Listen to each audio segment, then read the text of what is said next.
A January morning, Lisle, Illinois, 1976.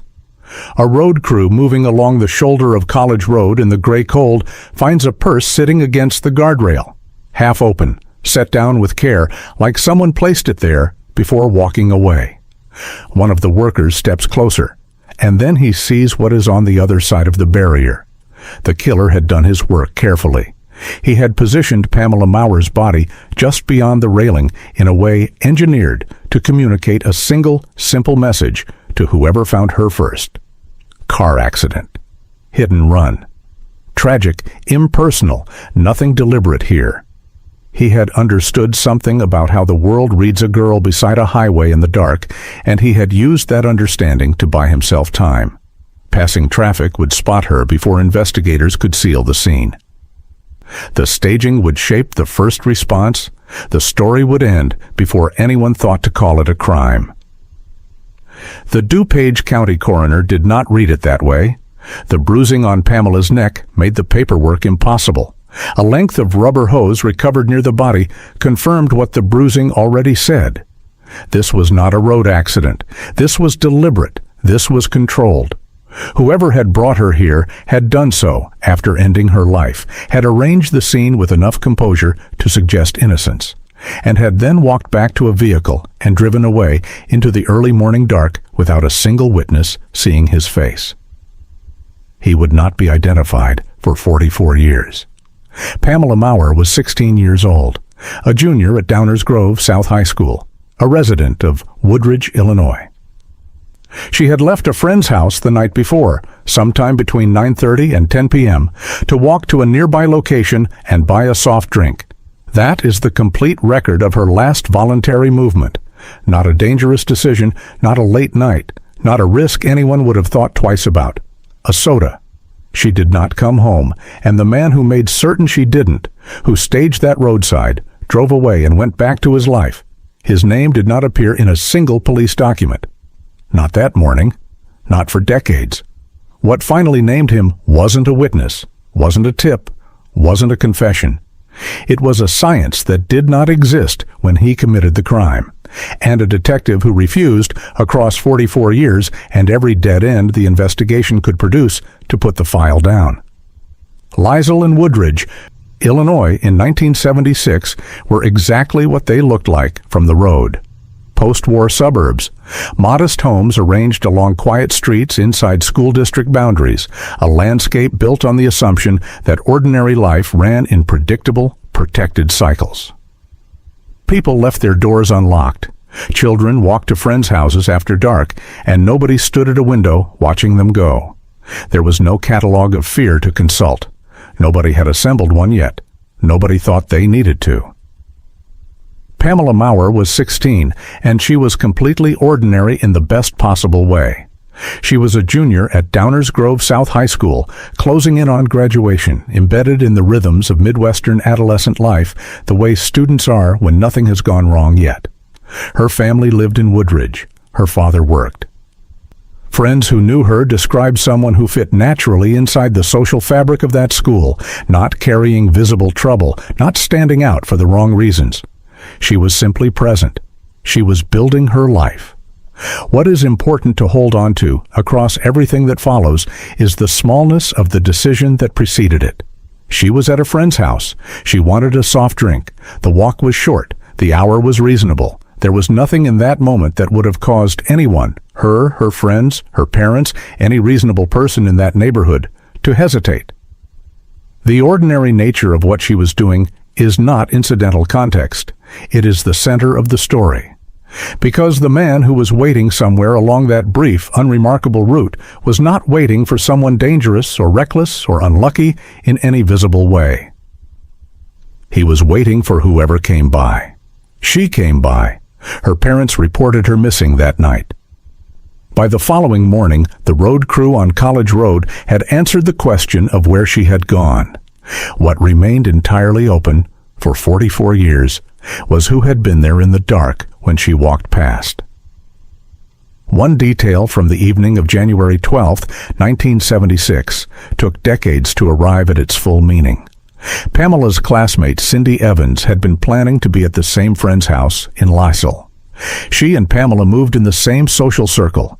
Under ordinary circumstances, Evans might have walked out that same door at the same time, toward the same location, on the same route. But Evans had received poor grades, and her parents had grounded her. She stayed home. For 44 years, Evans carried the knowledge of how close a report card had placed her to the same road. That detail does not change what happened to Pamela, but it does something important for anyone trying to understand the case. It dissolves the idea that Pamela was selected because of something about her specifically, something visible, something that marked her. The man who was waiting on or near that route was not waiting for Pamela Mauer. He was waiting for whoever appeared. On another night, with a different grade, it could have been Cindy Evans. On another night, with different geography, it could have been someone else entirely. What investigators established early in the case confirmed this framing. The evidence pointed clearly away from Pamela's personal life, away from her social circle, away from any prior relationship or grievance. This was not someone she knew. This was a predator operating by proximity and opportunity, which meant the investigation had to search outward into a population of hundreds of thousands of people, looking for a man with no visible connection to the victim and no obvious reason to be on that road at that hour. That is one of the hardest searches in criminal investigation. And the year was 1976. The investigation started with disadvantages built into the starting conditions. The staging had worked, not permanently. The coroner ended that illusion quickly, but long enough to affect the initial response, long enough that the scene on College Road had been read as an accident before anyone treated it as a homicide. The killer had purchased hours. Hours in which the area around the guardrail was approached without the protocols that a confirmed crime scene demands. Hours that could not be recovered. Lisle investigators took control of a homicide and moved quickly. The rubber hose that matched the bruising on Pamela's neck was collected and processed. Biological evidence recovered from her body was documented, packaged, and placed in long-term storage. A decision made not on the basis of specific knowledge about what the evidence would yield, but on the basic investigative instinct that evidence matters and should be kept. That instinct was, as it would turn out, the entire future of the case. In 1976, it was impossible to know that. DNA as a forensic investigative tool was still a decade away from existing in any practical form. The biological evidence sat in storage and meant nothing beyond the biological fact of what had happened to Pamela. But it was there, sealed, maintained, waiting for the science to catch up to it. What investigators could assess immediately was the behavioral signature of the crime. College Road at night was accessible without attracting attention. Someone who stopped briefly along that stretch would draw no notice. The selection of the location, staged, considered, chosen for its readability to passing traffic, was not panic. It was management. The person who did this had thought about what came after. He had a plan. He had the composure to execute it. He had the presence of mind, after committing this crime, to get back in a vehicle and leave without incident. Canvassing produced no witnesses. No named suspect emerged. No clear path to one opened. By the end of 1976, the case was alive and going nowhere. Cold cases do not collapse all at once. They thin out slowly, over years, in the space between leads. A tip arrives and goes nowhere. A detective rotates to a new assignment. The file moves to someone who reads it fresh, finds the same walls the previous investigators found, and carries it forward on institutional memory and commitment alone. The community absorbs the initial shock, then the grief, and then a long silence fills in around the wound without ever actually healing it. Pamela's family relocated to Texas. Life required movement, even with an open question permanently attached to it. Her father carried the question with him. Cindy Evans carried it. The detectives who inherited the file carried it. Through the 1980s and 1990s, Lisle police kept the case institutionally alive. Detectives picked it back up when new tips surfaced or when technology shifted enough to create new angles. Nothing held. The first genuine forward movement came in 2001. Investigators submitted the 1976 preserved biological evidence to a forensic laboratory. A complete DNA profile of the unknown suspect was successfully extracted, the first time in 25 years that the case had something pointing forward rather than back. The profile was entered into CODIS, the National Combined DNA Index System, maintained by the FBI, populated by DNA collected from convicted offenders across the country. CODIS returned no match. The profile sat inside the database and waited. The database expanded year by year as more states broadened collection requirements, as more offenders were added, as more crime scenes contributed genetic material. Every expansion was another pass at a match. Every expansion returned the same silence. 19 more years would pass. During all of them, the man whose DNA sat in that profile was already dead. He had been dead since 1981. He had never been required to submit a sample for anything. His name had never appeared in a single document connected to Pamela's case. Nobody knew to look for a dead man. In April 2018, a man named Joseph James D'Angelo was arrested in Sacramento, California. For more than 4 decades, he had operated under a name investigators did not have. The Golden State Killer. A serial murderer and rapist whose crimes had gone unsolved since the 1970s and 1980s, the same era as Pamela's murder, and whose identity had resisted every conventional investigative tool available. What ended his anonymity was a genealogy website. Investigators had taken D'Angelo's crime scene DNA and uploaded it to GEDmatch, a public database where ordinary people voluntarily submitted their own genetic information to trace family history and locate relatives. The upload returned partial matches. Not the killer himself, but distant cousins, people who shared portions of his DNA without any knowledge that they were related to a man who had murdered at least 13 people. From those partial matches, investigators built a family tree. They traced branches across generations, layered documentary records against the genetic connections, and eliminated every line that didn't converge on the evidence until one name became the only remaining possibility. The arrest made international headlines. The technique had a name: investigative genetic genealogy. And the moment it worked in the D'Angelo case, law enforcement agencies across the country pulled their oldest unsolved files from storage and asked the same question simultaneously. Could this work for us? Detective Chris Loudon of the Lisle Police Department asked it for Pamela Mauer. The 1976 biological evidence was viable. The 2001 DNA profile was complete. 42 years of dead ends left nothing to lose and everything to gain. The question was no longer whether the science could do it.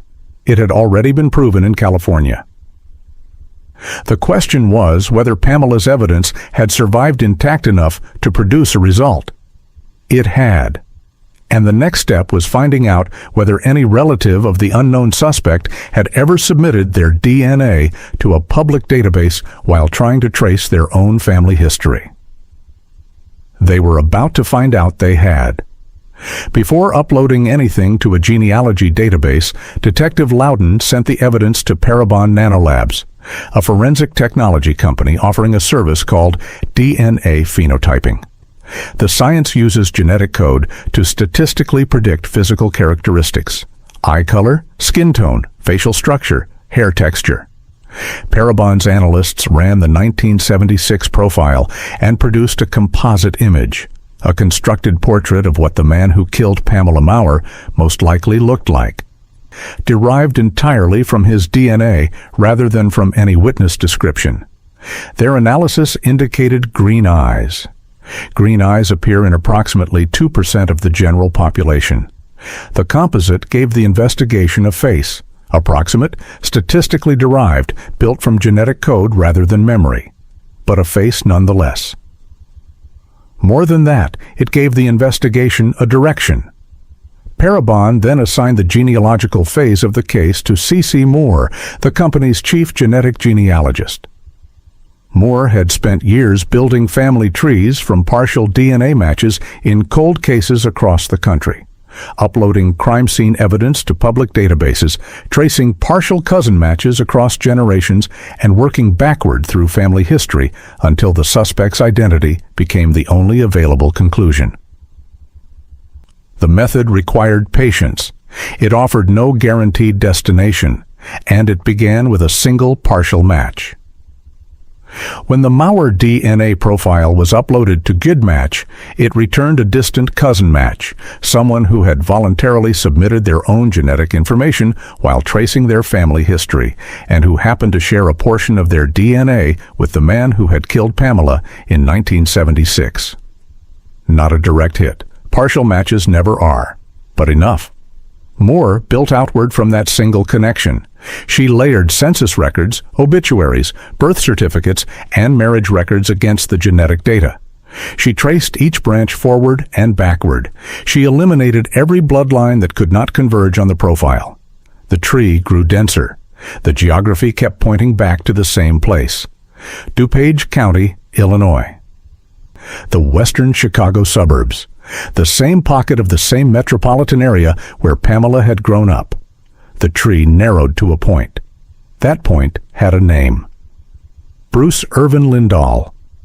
Born January 29, 1953, in St. Charles, Illinois. Raised in DuPage County. A graduate of Downers Grove North High School, the school in the district directly bordering Downers Grove South, where Pamela had been a junior. He had lived and worked in these same suburbs continuously through the 1970s. He had been 23 years old on the night of January 12, 1976. People who had known him described someone who blended without friction into the landscape of DuPage County suburbia. Athletic, personable. He enjoyed parachuting and racquetball. He held a degree in electromechanics and worked as a licensed electrician. Skilled, practical, the kind of person communities depend on and rarely look at twice. Nothing on his surface invited scrutiny. He moved frequently. One address to the next, Downers Grove, Lisle, Woodridge, Aurora, changing apartments often enough that no single police department in the region ever assembled a complete picture of him. Each jurisdiction saw a fragment. Nobody was positioned to see the whole.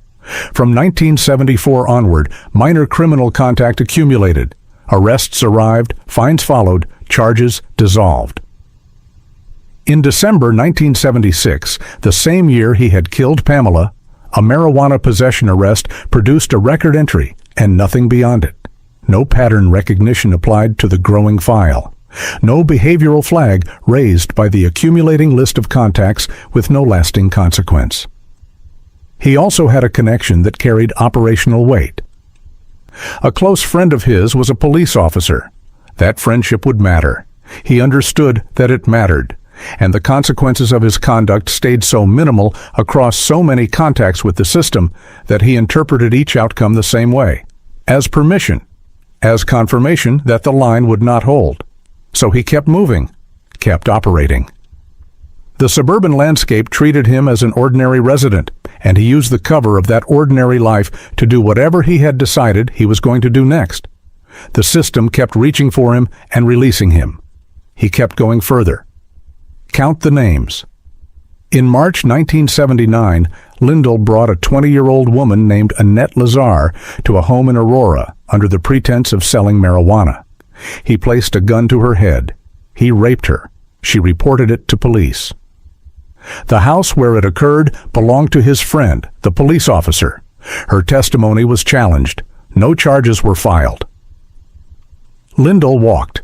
On November 5, 1979, 16-year-old Deborah McCall left Downers Grove North High School, Lisle's own school, and was never seen again. After his death, photographs of Deborah McCall were found inside his apartment. Her body has never been recovered. She has never been found. In June 1980, Lisle forced a 25-year-old woman named Deborah Colliander into his car from a shopping center parking lot in Aurora, drove her to his apartment, and raped her. She escaped while he slept, reached a neighbor's telephone, and called police. He was arrested. He posted bail and walked out of custody. 2 weeks before his trial on the Colliander case, Lisle offered a friend $2,000, a handgun, whiskey, and pills to ensure Colliander would not appear in court to testify. The friend did not act on the offer. On October 7, 1980, Deborah Colliander left work and was never seen alive again. Her body was found buried in a field in rural Oswego Township in April 1982. Confirmed homicide. 7 years. At minimum, 4 known victims. A system that arrested him, processed him, and released him with consequences so small they communicated the opposite of deterrence. And then came April 4th, 1981, an evening bowling in Naperville with an 18-year-old named Charles Huber. Afterward, an apartment. Lisle attacked Huber with a kitchen knife and drove it into him 28 times. During the attack, one of his strikes caught his own thigh. He severed his femoral artery. He bled out on the floor before any help arrived. The law had never once named him for Pamela Mauer, for Deborah McCall, for Deborah Colliander, for any of it. He had operated for 7 years inside a geography that treated him as a neighbor, and the system had touched him over and over and let him go each time. His own violence finally did what the law had not. His name entered the Maurer investigation in 2019, 38 years after his death. In November of that year, with a court order secured by DuPage County prosecutors, investigators from Lisle Police, the DuPage County Sheriff's Office, and the state's Attorney's Investigations Division arrived at Lisle's burial site and exhumed his remains. Specimens were transferred to 2 separate laboratories, the DuPage County Sheriff's Crime Laboratory and DNA Labs International. Both extracted viable DNA from remains that had been in the ground since 1981. Both compared the results against the profile built from biological evidence collected from Pamela Mauer's body in 1976. Both returned the same answer. The match was confirmed. On January 13, 2020, DuPage County State's Attorney Robert Berlin stepped before cameras in Wheaton, Illinois. The date was not accidental. It was the 44th anniversary of the morning a road crew had found a purse in the snow on the shoulder of College Road. Berlin was direct. For 44 years, Pamela Mauer's murder had remained unsolved. That day it was solved. The statistical probability that the DNA belonged to anyone other than Bruce Irvin Lisle, according to the laboratory analysis, was 1 in 1.8 quadrillion. A quadrillion is 1,000 trillion. That number is not a margin. It is certainty delivered in the language of science. Detective Chris Loudon did not telephone Pamela's family. He flew to Texas. He knocked on the door, he sat across from her father and her brother, and told them in person the answer they had been waiting for across 4 decades, 2 states, and a lifetime of open silence. Pamela's father had long since made peace with the possibility that the answer would never come. When it arrived, he did not celebrate. The word he reached for was relief, and alongside it, gratitude, not for the outcome in the abstract, but for the specific people who had carried his daughter's file for 44 years without setting it down. Loudon described it simply. He was pretty thankful that we didn't forget Pam. Cindy Evans was at the press conference in Wheaton that day.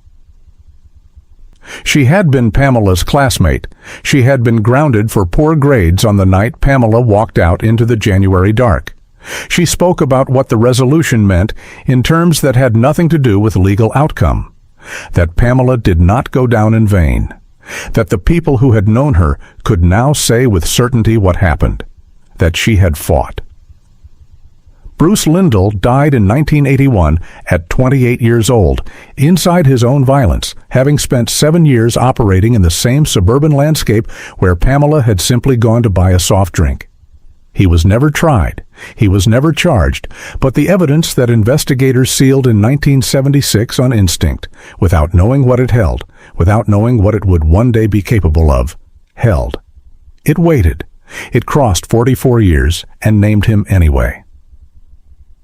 Some things cannot be buried deep enough to stay buried.